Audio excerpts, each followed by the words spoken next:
paus. Mas lá estava Zacarias, dizendo àquele anjo: eu não sei se vou acreditar nessa história, porque a minha mulher é estéril, como é que eu vou saber que isso é verdade? E o anjo olhou para ele e disse: olha, homem, sabe que eu sou Gabriel e que assisto diante do trono de Deus? Você vai ficar mudo, porque fosse incrédulo na mensagem do meu filho. Mas que Deus nesta noite tenha pena de nós e não nos deixe mudo diante dele, mas que nós possamos glorificá-lo, porque nós cremos na palavra verdadeira de Deus. Uma das características do incrédulo é realmente ficar mudo. Que coisa mais triste é você pregar numa igreja onde só tem incrédulos, homens, mulheres, cascudos, muitas vezes, que ficam se cutucando no banco do outro dizendo: será verdade? Eu não creio. Olha só o que vai acontecer. Será que Deus vai usar ou não? Será que Deus está usando ou não?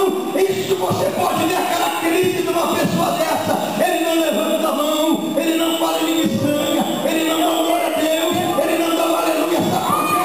Porque é incrédulo. Mas esta noite é porque o poder da salvação está fazendo a incredulidade.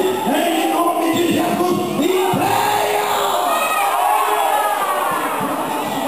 Quem crê bebe da água da vida, quem crê é batizado, quem crê é salvo, diz a palavra de Deus.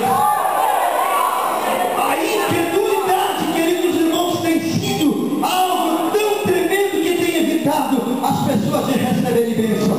Eu até mesmo começo a imaginar em Mateus 14, quando nós encontramos Pedro olhando na direção de Jesus, que vinha em direção ao barco. Após eles pensarem que fosse um fantasma, ele grita: se é o Senhor, me faz ter contigo. Jesus havia dito que era ele. E ele diz então para Pedro: vem, Pedro. Pedro coloca os olhos em Jesus, sai da água, sai do barco, começa a caminhar. Mas de repente ele começa até mesmo não acreditar